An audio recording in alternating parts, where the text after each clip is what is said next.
Hey everyone, it's David Caviness, Certified Financial Planner here.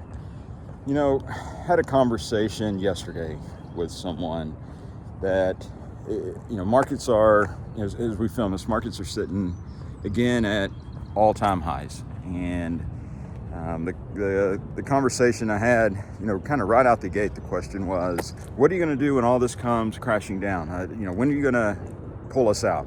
And it really has me to thinking a lot, since that call yesterday, and just trying to kind of wrap my head around it, because here we are, 2 years after a pretty decent decline in the market, and we've not only recovered those losses, but we've gone on to make new highs, and instead of rejoicing in the fact that things are working out in our favor, we're on track for the plan that we had put forth.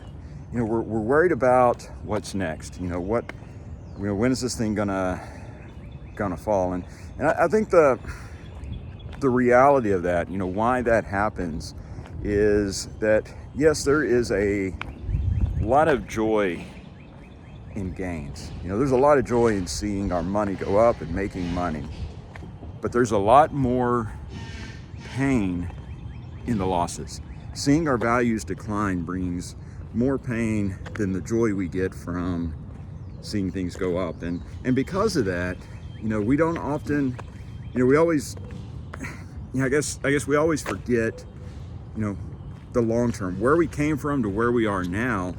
And we only remember where we were to how much we lost when markets decline, and we forget that market declines only happen once or twice every 5-year window, and that markets continue. They have always, and they continue to recover from those declines. So I think saying that, one of the things that we do, as investors, as humans, and just in our emotions, is that we have the wrong impression of risk.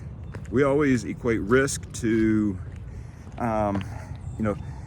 the paper losses, the statement values month to month. And if we have declined, then we view that as risk, and we get risk averse. And what we need to really equate risk to, and the biggest risk that we face as investors is our emotions, and letting short-term fluctuations on paper values, letting that drive an emotional decision that derails a 20-year plan and puts us further behind in our journey to reach our goals, or puts us in a position that we're not going to be able to reach our goals because we made an emotional decision. I think that's really how we need to view, risk, and what your biggest risk is as an individual investor. So just wanted to share that. I think, oftentimes we're looking at the tree instead of the forest. We're not focusing on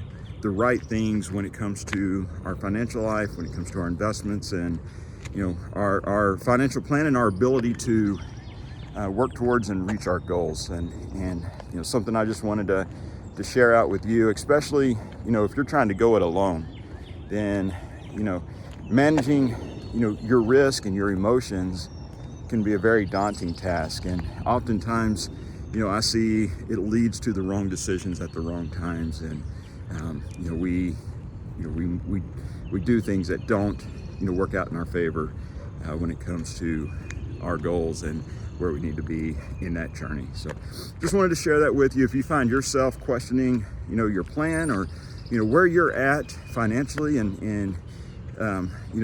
in relation to your goals and reaching your goals, please reach out. We'd love to have a conversation. I think everything starts with having a solid foundation, a solid plan, and then forging forward based upon what your specific plan is and what it is in your financial life.